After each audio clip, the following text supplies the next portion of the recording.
আসসালামু আলাইকুম, আকিবের ব্যক্তির থেকে বলছি। আমি ডক্টর নাইম দাদি। আজকে আমি বলবো পাউল পক্স নিয়ে কথা। কারণ ইদানিং দেখা যায় খামারিরা আমাদের কাছে খুবই কমন একটি সমস্যার কথা বলে যে মুরগির পক্স হচ্ছে, ছোট ছোট গুটি উঠছে, দুটিতে গুটি, মুখের নিচে গুটি, তারপর হলো কোটের চারপাশে গুটি।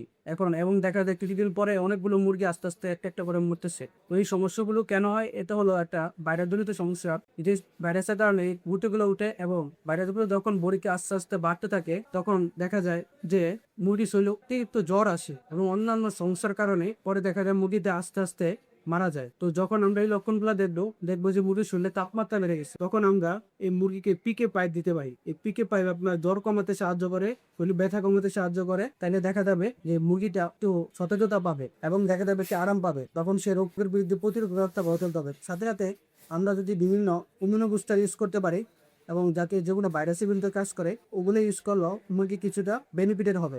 তারপর হলো এই যে পটাশ, এই পটাশ গুলো এই যে আপনার গুটি বসন্ত, এই গুটি বসন্ত গুলো দূর করার জন্য আমরা পটাশ ইউজ করতে পারি। এই পটাশটা আপনার গুটিতে গুঁড়ো করে ভালো করে গুটিকে বিভিন্ন যে যে জায়গায় আপনার গুটি আসতে হবে গুটিতে লাগিয়ে দিব। তাহলে আশা করা যায় আপনার এই পক্স, এই পাওয়ার পক্স থেকে আপনি বাঁচতে পারেন।